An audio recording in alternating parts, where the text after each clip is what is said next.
Good evening. Thank you for coming. Do you know what happens is you start off acting at school and you love it and it's a hobby and a wondrous thing to do, and you never believe for a second that you would be allowed to do something you enjoy quite so much as a trade.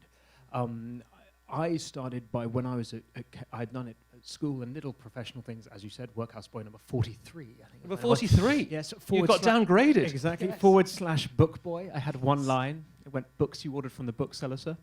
And I can still remember it. I'd got the bug from then, really. And what happens then is, for me, was I started doing theatre in London. And I did a production of a play called The Goat, an Edward Albee play.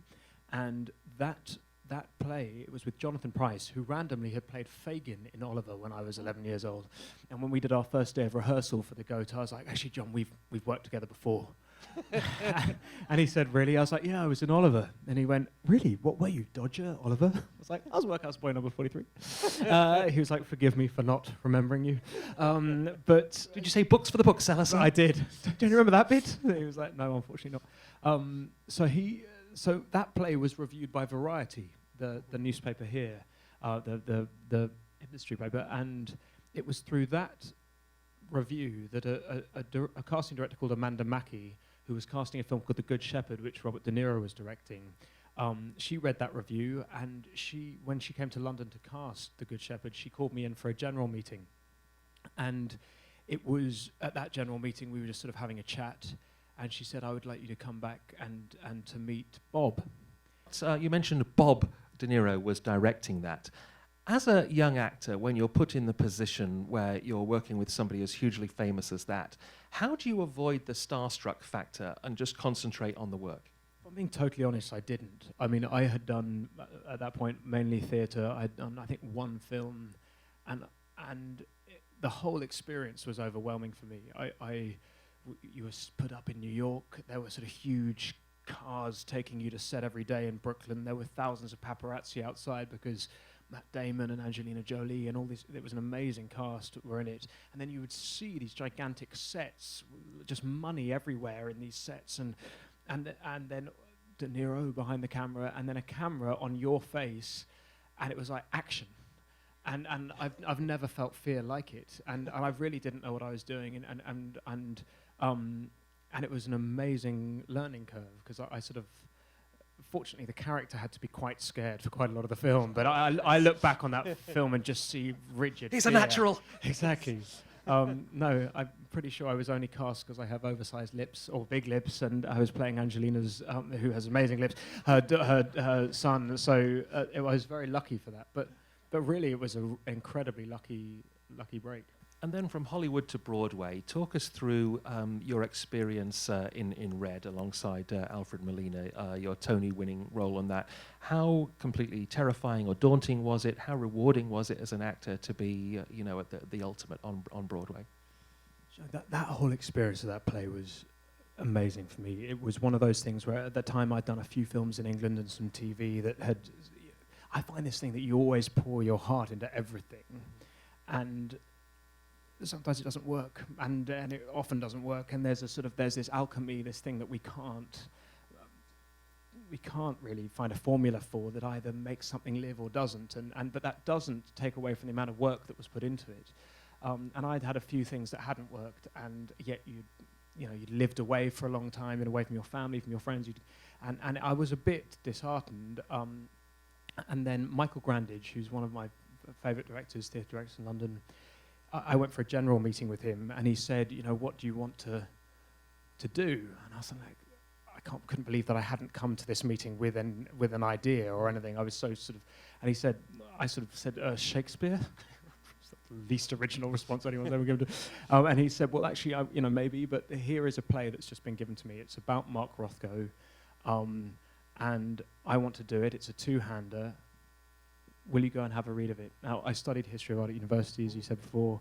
The play was about art, commerce, the complications of that life, and I went to the Covent Garden Hotel. I read it straight after the meeting, And I called him up. I actually saw him that evening. I was like, I'm in. And it was the sort of an agent's worst nightmare, because I called all my agents going, by the way, in 7 months' time, I'm doing a play at the Donwell Warehouse for 300 quid a week for a couple of weeks. And they were like, really? But how are we going to schedule things around that? But it was an absolute no-brainer. And in the end, it was with Alfred Molina, who is the loveliest human being in the world, and also a formidable actor. And we went through this. It was a real passion project. And when we arrived in New York, it had done okay in London, but we arrived in New York, and it was a small theatre, the Golden Theatre, and it was one of those things. I remember I went to see another play just as we were rehearsing, and someone was there saying, I can't get a ticket for your play till June. And I was like, oh, that's great. Clearly we're doing okay. And when we started rehearsal, I said to Michael, I met someone who couldn't get a ticket till June. He goes, that's absolute bollocks. We haven't sold a single ticket. We're closing in a week. And that was riveting to me, that on Broadway, compared to London, finance and how plays are doing, and it being published in newspapers, and the expense of putting on plays is so much more extreme. So we started as a play that really no one really knew about, and it built, and it was the absolute dream, both artistically and just for life-wise. We had so much fun. Now, what advice do you have for actors to keep going and keep the spirits up? When the phone isn't ringing and the work dries up. I think for me, it's been about really enjoying the process around it. And so whether that is an audition that you have, I always describe it as this thing of being like, I was one of those people that if at school you were asked to write an essay and people said, go and choose the title yourself, I was always useless at it. I was like, give me a title and I'll be able to go and focus myself on. And what I love about what we do is that you get to go in and dip into entirely different worlds. And I always sort of treated each audition a bit like a job. You would go and immerse yourself in that world for a bit. But also, I think what's shifted since I started working is technology. And so now you can tape yourself. And I always say to young actors, you got to go. From when I started acting professionally at 21 after leaving university, I only did theatre. I didn't get a job on screen for about 4 or 5 years. And my first ever film was with Tony Collette, and I was playing this psychopath. And we were in Australia, and it was a sort of wannabe Silence of the Lambs relationship. And we had our first scene. I was sitting opposite her doing this scene, trying my hardest to play psycho. And it was a first-time director, and the director had said, you can't watch playback. And I didn't really even know what playback was. And after about an hour of shooting with Tony, she said, should we go and watch playback? And I was like, no, I'm not allowed. And she went, no, come watch playback. And I was like, no, the director said I really can't. She's like, come and watch playback. And thank God I did, because I was like performing to the back of the stalls. My eyebrows were going insane. I didn't know what screen acting was. And I do think that over the years, I know so many actors who go, I don't watch my work, and God, I respect that, and it can be painful or irritating watching your own work, but I've had to learn from my mistakes. And I think now with the technology of iPhones and being able to film yourself and really then scrutinize that and work out what you're doing. But so that would be one side. The other thing would be get something from the process, whether it's auditioning or immersing yourself in a world around it. Make sure you're gleaning stuff that's beyond just the specifics. Tell us how you go about pursuing roles, because it's a big competition out there. So how do you put yourself ahead of the pack? I'm thinking of great roles you got, like in My Week with Marilyn and Les Miserables. How did you make those yours?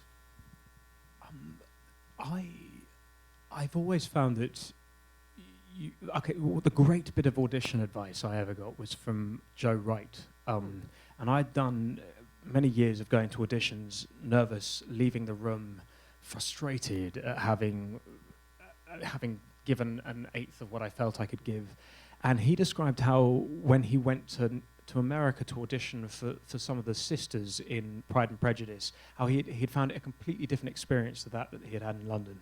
And he said that in America, the actor ran the room. So some of these actors would come in and go, do you know what, I'm so sorry, I'm really nervous, can I just run the lines?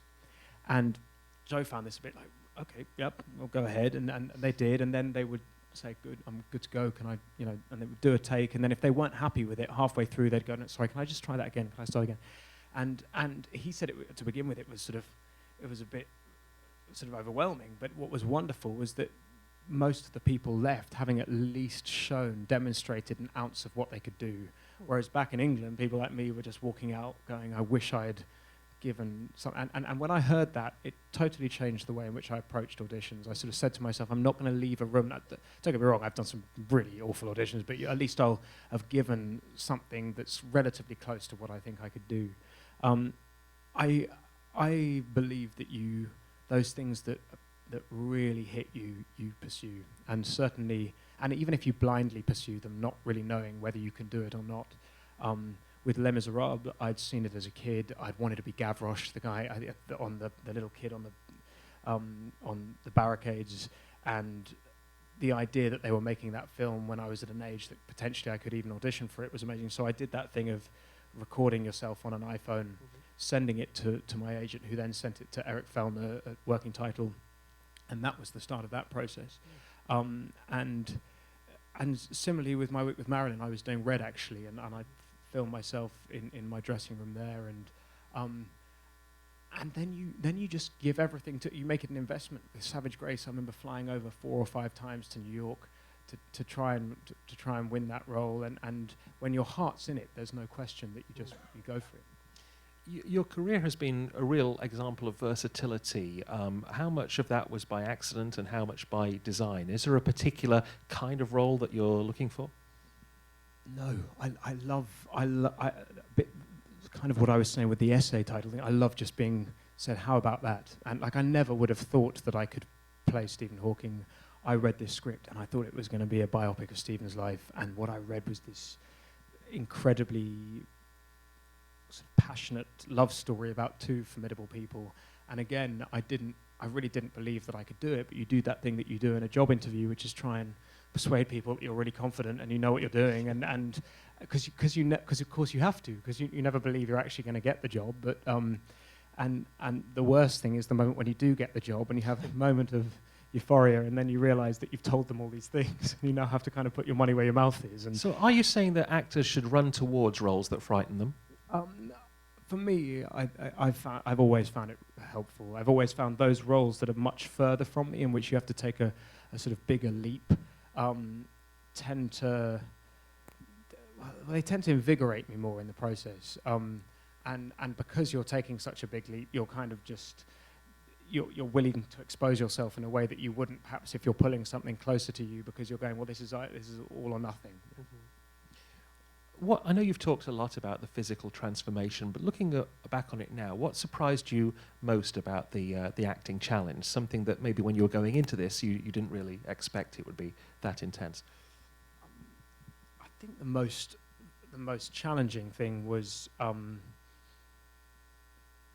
having to have an eye outside of you on this job, because playing Stephen, you could do everything could feel right, in the sense that you'd done all the work on the specifics of the physicality, and then you could be playing it emotionally. But if the camera wasn't in the right place, or the costume wasn't quite fitting, or that specific day, the lighting wasn't working, James Marsh, the director, gave us, Felicity and I, the capacity to watch the dailies every day, and it was very unique to this film, but it was so important because you needed to continually scrutinize your own work in order to make sure that it was melding, because we didn't shoot chronologically. You were having to jump between playing Stephen at different points in his life within the same day, and yet motor neuron disease is a disease in which once muscles stop working, they don't start again. So being able, you had to be concise, and so having that other eye outside of me was something which I hadn't had before, and I did find it interesting, but it was very, very specific. You are next going on to another challenging role, playing a transgender woman in Tom Hooper's new film. Tell us what appealed to you about that challenge and how on earth you're going to approach it.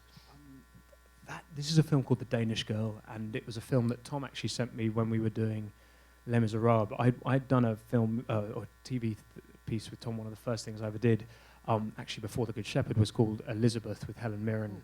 And so he's been a pal since then, and during Les Mis he sent me the script, and it's this extraordinary true story about this couple who were artists in Copenhagen in the 1920s, Einar and Gerda Wehner, and he was a very successful landscape artist, and she was a portraitist and magazine illustrator, but he had much more success. And then through various circumstances, he started dressing as a woman, and she started painting him as Lily. But what's interesting is it became a very complex artistic. She had been less successful, and there had been a certain amount of artistic competition between them, and suddenly she was finding her voice, her artistic voice, through painting Lily. Meanwhile, Lily did end up transitioning and becoming a woman, and a formidable woman, but it was at a time in which surgery wasn't an option. It was maybe the first, probably the first ever trans operation. And it was, so it's a story about, it's an extraordinary love story, but a story about identity and self. And it was just it was sort of overwhelming when I read it. It was that thing that you can't really, it was like reading Red or reading Theory of Everything. Something in your gut reacts. Alfred Molina always puts it beautifully, that he says he starts reading a script and then you get to a point in the page where you suddenly feel sick, and that's because you realize you've got to do it, but you don't know how you're going to do it. So it was that sort of feeling. So I'm just starting preparation on it at the moment, and I've been meeting people from the trans community and really researching about the period as well, because it was a very specific time. And yep, so that starts in a few weeks. I should definitely be rehearsing rather than... Well, hang on for just at least 20 more minutes, please, Eddie. Sweating now at the prospect. Thank you for bringing it up. Do you think, then, that all the intense research you did on Theory of Everything has maybe changed the way you approached roles, now that every sort of role will have to be like that? You mentioning interviewing people from the transgender community for this new one. I mean, it's certainly a career-changing experience for you, Theory of Everything, but has it sort of changed you as an actor in any way in terms of your preparation or discipline? I think that something comes with playing someone who's living, that the stakes are higher, so you perhaps work even harder, but the actual process hasn't changed. I mean, when I was doing Birdsong, I was speaking to army officers, contemporary army officers, hearing their experience, doing the research around that world. It's always been what I've loved doing, because that's the human part of it that's enjoyable. It's like it educates you as a person alongside the work itself.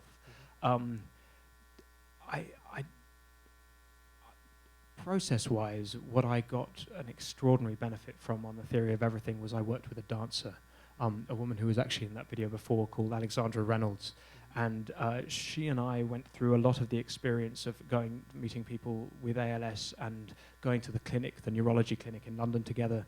And working with a dancer was riveting, because quite often on film, I find directors can be, often they'll go, oh, be careful of giving too much now, because you've got to save that for the close-up, or and dancers, I remember Alex turning to me going, God, they let you off lightly.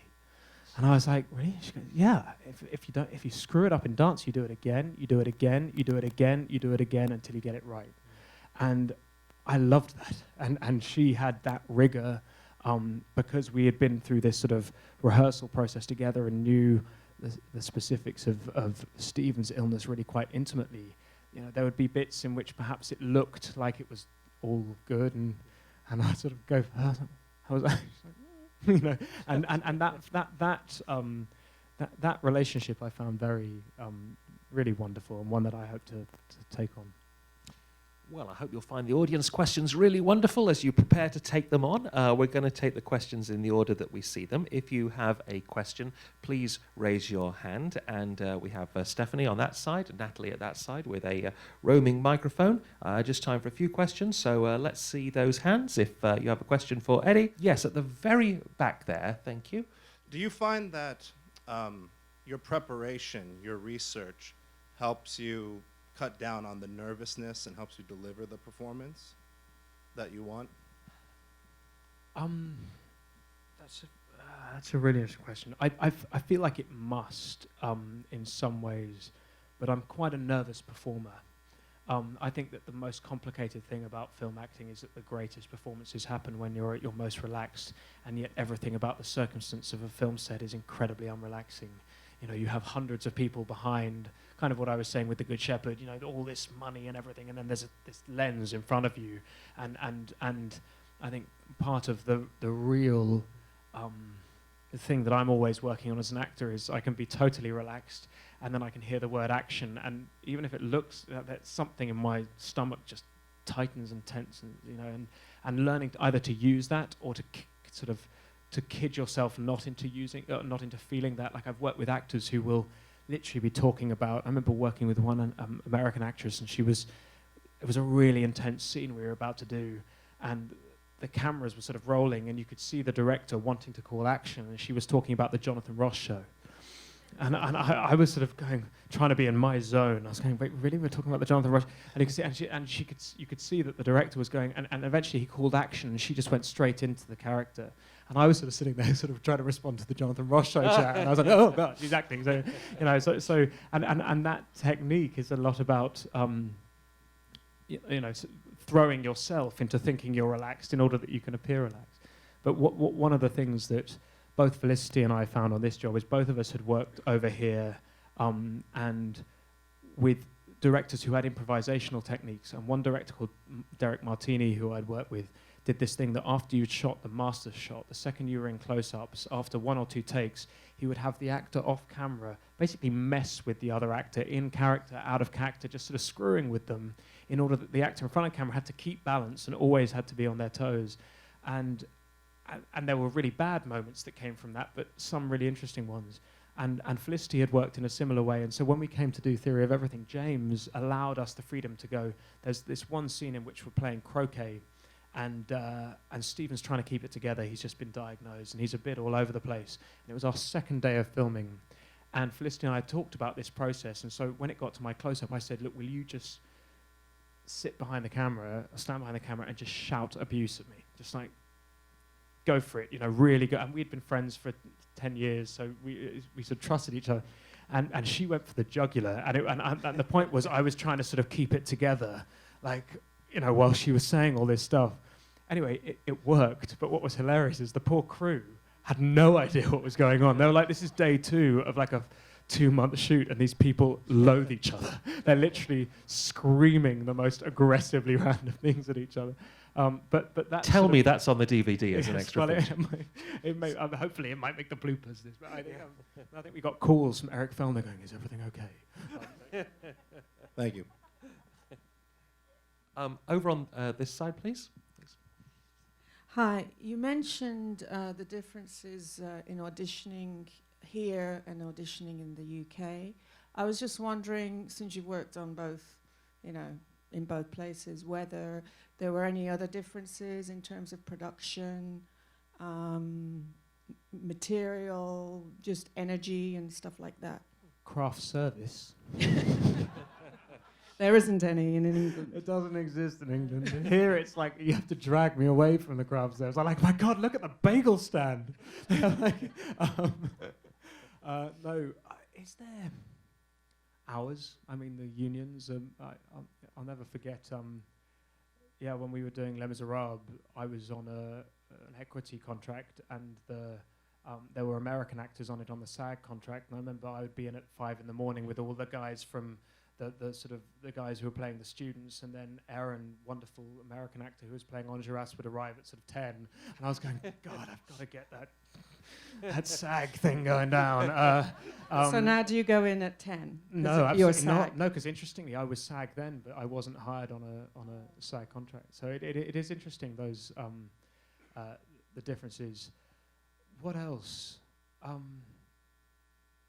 No, I mean, the only thing that I would say is just, because all the films I've shot in the States, I've shot in New Orleans, I've shot in North Carolina, in New York, but I did do some shooting for Jupiter Ascending here in Warner Brothers, and that was kind of the dream.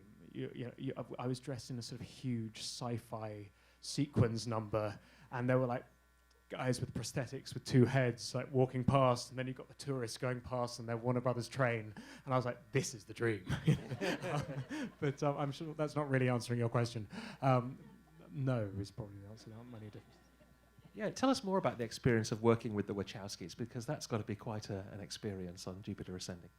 Do you know, it was wonderful. I had long admired Lana and Andy, and when I was auditioning for them, it was one of those scenarios, you know, it's getting so frustrating. It's getting more and more complicated when you're auditioning for things to even get to read a script. And nothing makes me more angry than turning up for an audition in which you've only been sent 2 sides, and you do the audition for the casting director, and then you get told nothing, and you leave again, and you're like, well, it's called acting, you know, you need some context, some but with Lana and Andy, we were allowed to read the script. It was hyper top secret, and so we had to go. I remember going to a broom cupboard in Soho in London, and I'm like a really slow reader, and I was given sort of 2.5 hours to read their script. But when you read their scripts, they're like sort of these huge opus, you know, this with intricate things about entire different races and sort of half-breeds and, you know, all this sort of stuff. And I'd only got to about page 4 after about 3 hours, so I sort of had to skim through all the... but when I went to audition for them, what I loved was how different it was from something like the Hawking experience. You know, when you turn up there for something, you're very specific and real. When I arrived to audition for Lana and Andy, I was playing this tycoon baron out in space who's a kind of pretty bad character, and I did one reading, and I remember Lana just throwing out just saying, try something. She gave me, I think her direction was play it like an accountant, she said. And I was like, that's amazing. I don't know what I did with that, but it was like, and then try playing it like a, you know, and there was such extreme directions, but you left the audition going, I've nailed it, but going, I have no idea what I just did, but I know I did 7 completely different takes. And that was what the experience with working with them was like. I was kind of, I'm useless at, I have a shoddy imagination, so the idea of doing a lot of green screen is kind of my worst nightmare, because I'm like, how big is the dragon? Like, I don't quite. And so I thought it would be quite restrictive in that way. And in the end, it was amazing because it was so liberating, because you had no idea what was going on. And the bits of the film that I've seen, when you see it in that scale, it's kind of amazing. Where did that beautiful singing voice come from on Les Mis? I mean, when you're singing Empty Chairs and Empty Tables, it's just such a great cinematic moment. Was that part of your acting training, or did you work with a coach beforehand? Where did that come from?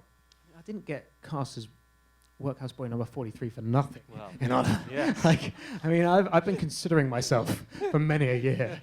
I loved singing as a kid. I've never been particularly good at it, but I've always enjoyed it. And then when I was at Cambridge, actually, I sang there. And then when I started working, in fact, I did a production of Cabaret at the Edinburgh Festival when I was about 18, which was the thing that really gave me the bug. And then I hadn't sung for many years. And what is amazing about when you get to do film generally is you get the most extraordinary support. And so I worked with a singing teacher called Mark Mayland for 8 weeks, who tried to iron out some of the problems, although you still see me in Empty Chairs and Empty Tables with gigantic close-ups of going to try and get some vibrato out. But so I'm not sure it was all ironed through. But no, you get to work with amazing people. Let's take a couple more questions from the audience. Yes, there. Just love the film and your performance.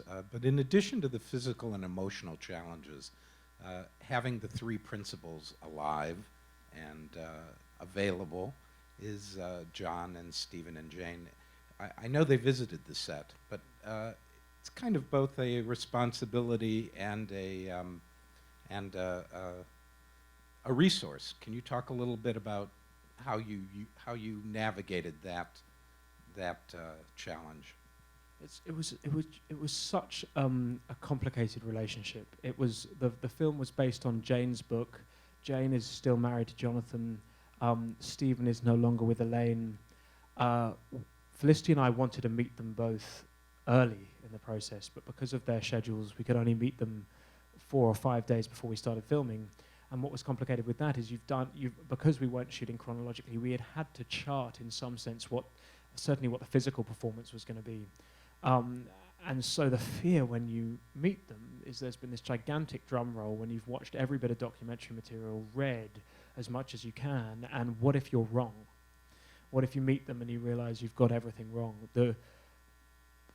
Thank God, when I met Stephen, what I took away was not to do with, in some ways, with the specifics of anything physical. There were a couple of things he said that were incredibly useful, but really it was his spirit that you took away from meeting him. It's now very difficult for him to communicate. There are long, long pauses, but he just emanates this force of charisma. It's like all of the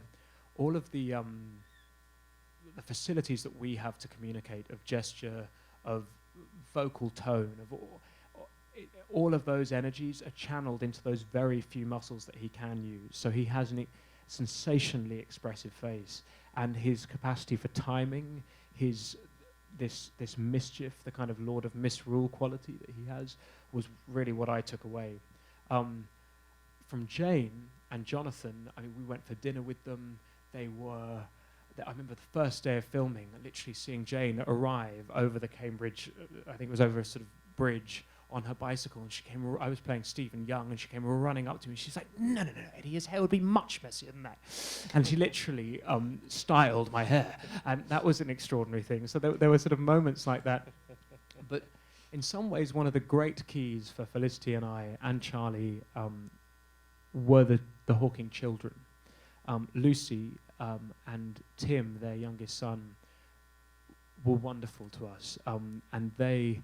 Specifically Tim, I remember I spent all these months wanting to be absolutely authentic and rigorous to the disease and not wanting to, be in any way disrespectful. And I remember Tim saying, "Yeah, but we did use Dad's wheelchair as a go-kart."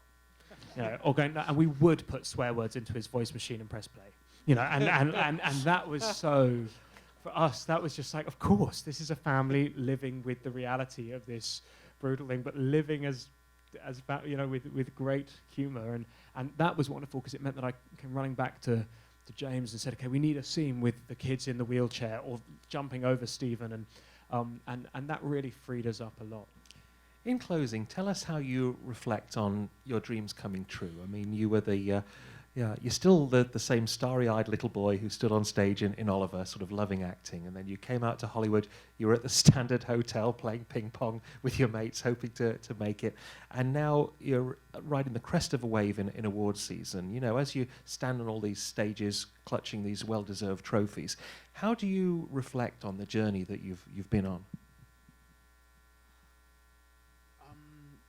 A lot of pinching, basically. A huge amount of pinching myself, but also the fact that there are friends. I went to see Cabaret in New York 2 nights ago with Andrew Garfield, who's an old friend, and we started coming out here around the same time to watch his lady Emma Stone in Cabaret. And Cabaret was a thing at the Edinburgh Festival that I did and loved, and even getting to go behind the scenes there and see, it was just, it was electric. It reminded me of we did have a moment. That was the part that Emma wanted to play since she was a kid as well, and that of realizing just how lucky you are. I think it's almost sensory overload. It's too much perhaps to take in, but I'm trying to sort of mentally photograph it all so that I can look back and a couple of years ago remember quite how lucky I was. Thank you for attending BAFTA Masterclass with a true new master of acting, Eddie Redmayne. Thank you very much.